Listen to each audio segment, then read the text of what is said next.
I'm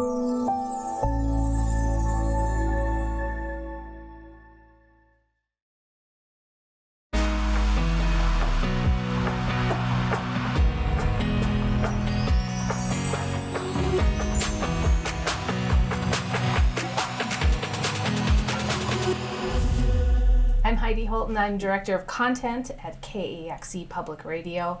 This conversation is a collaboration with ICTV, Itasca Community Television. Politics feels extreme these days, with only the loudest voices being amplified. There's a new nonprofit that is addressing just this very issue. It's called Majority in the Middle. It gives people that find themselves somewhere in the middle of politics a place to gather. They work to elevate voices of people modeling behavior with more civility and less partisanship. Their vision is politics we can be proud of, inclusive policymaking for better outcomes. Shannon Watson is the founder and executive director of Majority in the Middle. She's worked in policy and public affairs and has 20 plus years of experience in electoral politics. Welcome, Shannon. Thank you.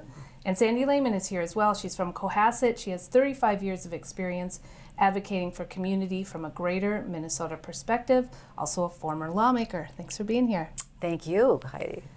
So let's talk about what got each of you to this place and to this work that you're doing for Majority in the Middle. Shannon, kind of what's your story where you started seeing something like this was needed?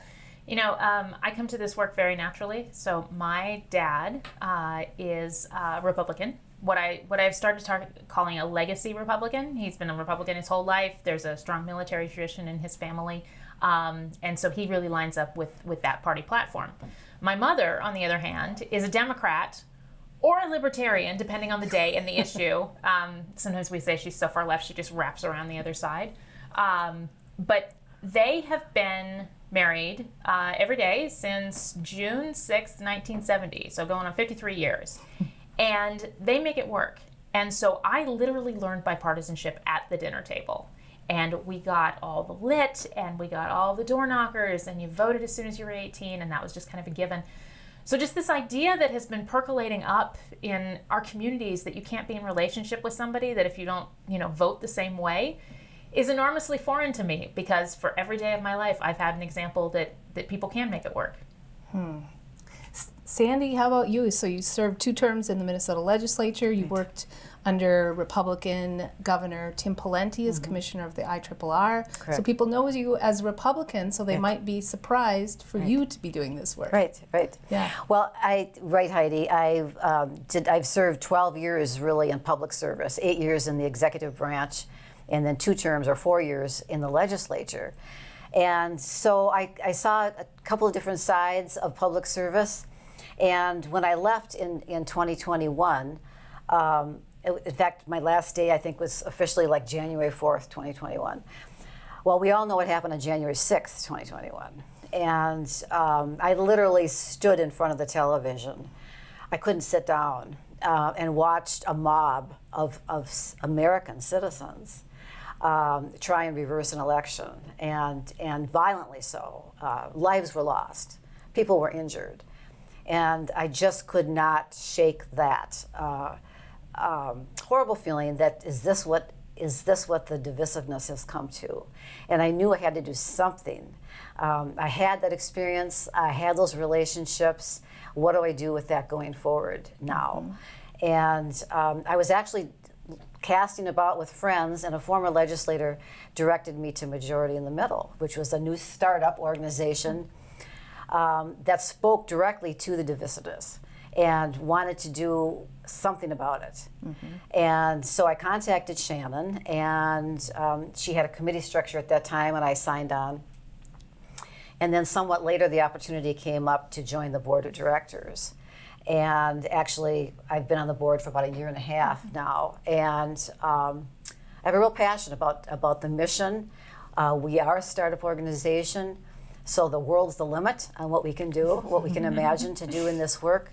But we're being received very well, and I'm excited about the potential of working with the organization. So am I understanding it that this Majority in the Middle is about politics, but it is not political? That's a really good way to put it. So the majority in the middle in our name comes from the number of people who aren't happy with the right or the left. So they see themselves as in the middle. And that could mean a number of different things. It could mean that they are moderate within their party and they don't like the party extremes. It could be that they, they have some positions from the right and some positions from the left, so they don't really feel like they belong someplace. Or they could, be very entrenched in their positions, know exactly which side of the aisle that they sit on, but still believe in collaboration and cooperation when it comes to governing. So we let people sort of self-determine what the middle means for them, but getting the middle back engaged is one of the things that we're trying to do. So you're not endorsing candidates or Correct. involved in political campaigns, but talking about it in a kind of a bigger level? Right. So we are a 501c3 nonprofit, so we can't endorse in campaigns. And one of the things that we try to do is elevate the behavior of the people that we want to see. Carrots are almost always more effective than sticks when you're trying to influence human behavior. And so instead of talking about the people who aren't doing it well, we much prefer to give a good example of the people who are. Okay.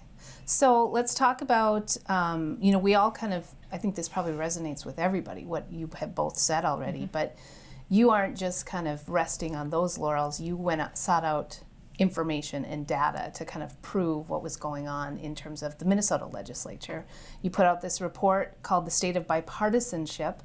What'd you find out? Tell us a little bit about this study. So the study started because somebody had asked me, there's sort of this general idea that if you are a member of the minority party, you can't even get your bill heard. Like Right. that's a thing that everybody has said for years. And somebody actually asked me early in the session, like, is that actually true? And I was like, well, I don't know. Like, I've seen some bills getting heard, so no, but maybe, and is it? So we figured nobody had ever counted, so we decided to count, which I will say, this was a session like, this was the most bills ever, so counting got a little big. So we started counting the bills and keeping track of what bills were being heard by chief author. So the person who leads the bill, Republican or Democrat. And what we figured out really fast was there's some nuance and there's some strategy to who is the chief author of the bill. Sometimes that has to do with district, sometimes it has to do with party, sometimes it has to do with subject matter. So like just whose name was on top wasn't really a good reflection of the bill itself, because in the House you can have up to 35 co-authors and in the Senate you can have up to 5.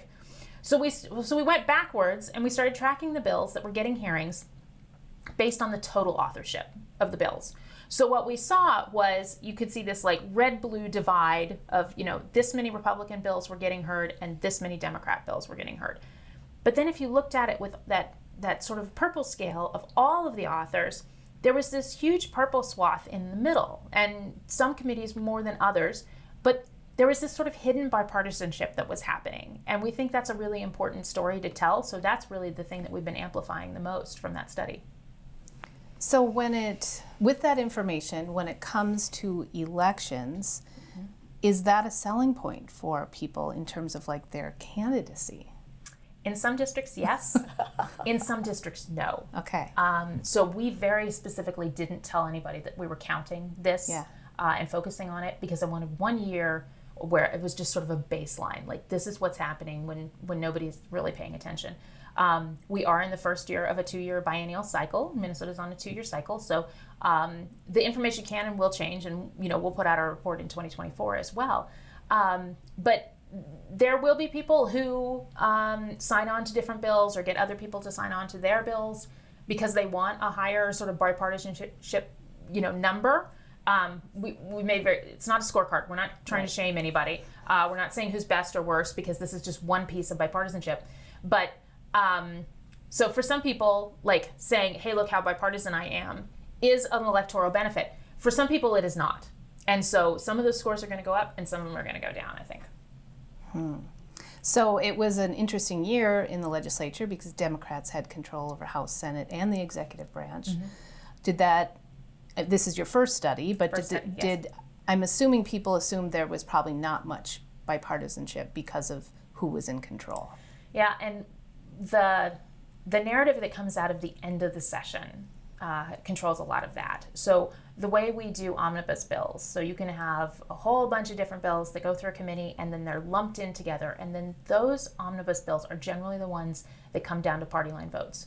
If you have a truly single subject bill, those that were handled sort of earlier on in the session are the place where you see that there's more, there's more agreement, there's more like the very first bill that went through this session was the tax bill, tax conformity bill.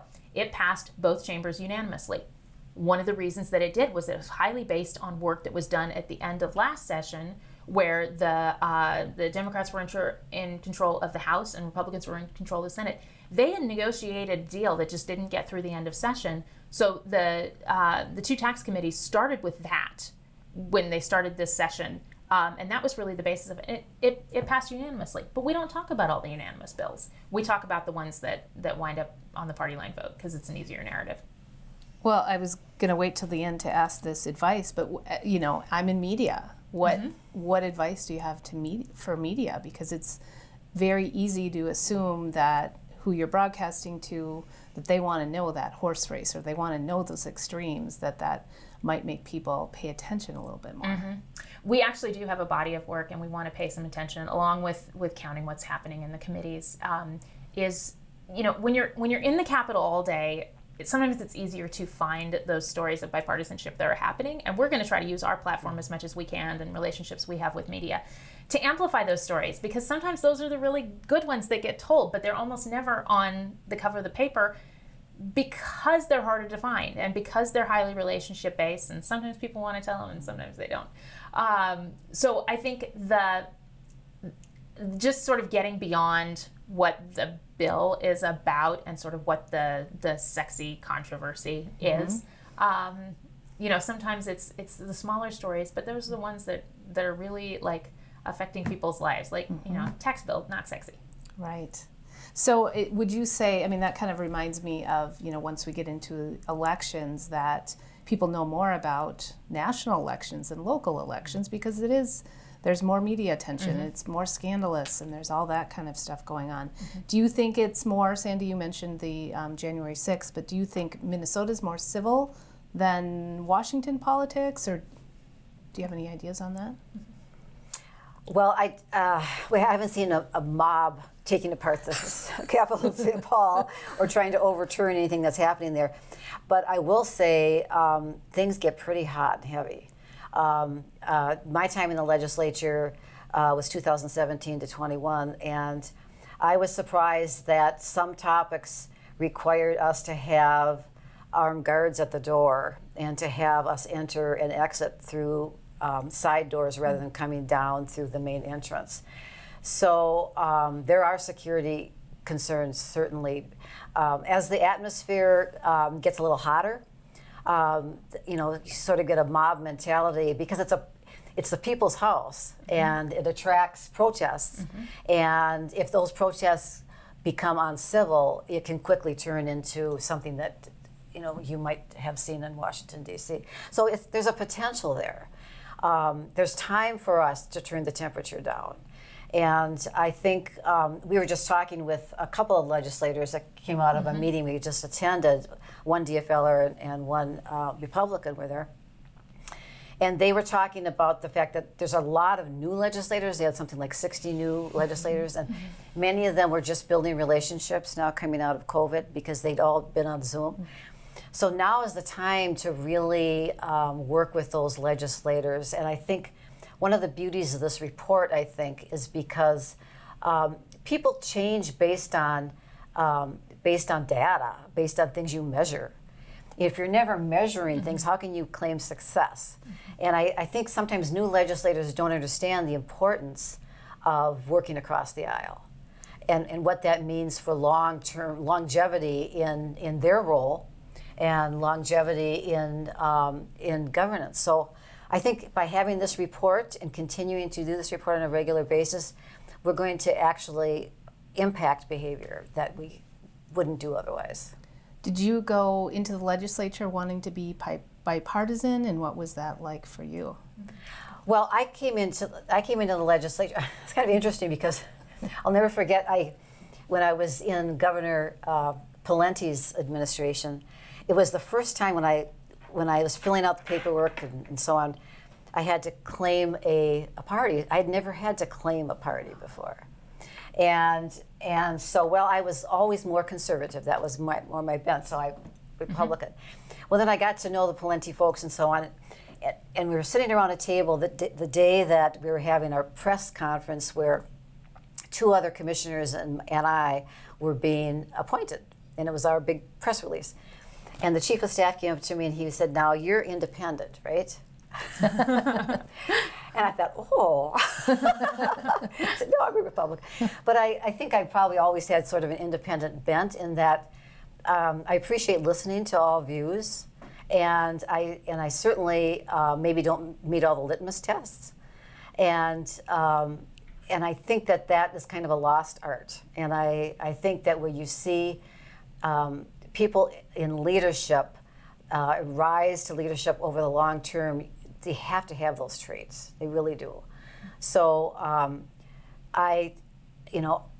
we have 3 former legislators on our board. 2 were former Republicans and 1 was a former DFLer.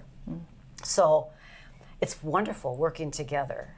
Susan Kent is the DFLer, smart woman, and carries the same passion that I do, and we're working together. We work together on the report, and we'll continue to work together. So we've heard a lot about this report, and it's available at your website, so Yes. people can check it out as well. But you're also about bringing people together in conversations, and tell us about some of the events you've done so far and what it's been like. Absolutely. So we classify our events 2 ways, and the first one is bringing people together so that they can interact with each other. We do those in person. We have a statewide footprint, and we really lean into that. So we started with the 17 split districts in the state, and so that's where the representative and the senator are of different parties. We started with those. We're working our way through. We've done about 10 of those, and so that's an opportunity for people who are in that district to get together. People who aren't in that district are still welcome, and when we can, we have the legislators join in and sort of talk about their experience as well. A lot of first-term legislators, like the legislature is almost never what you expect, so they get to share those experiences. And then we do our Zoom events where the focus is really more on a speaker or a panel, so that those are available to everybody. Like we've got one that's coming up on November 8th that I'm very much looking forward to.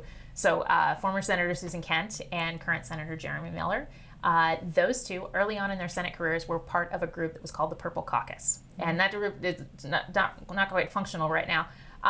But they were part of this group, and so they talked and they built relationships and they learned to work together.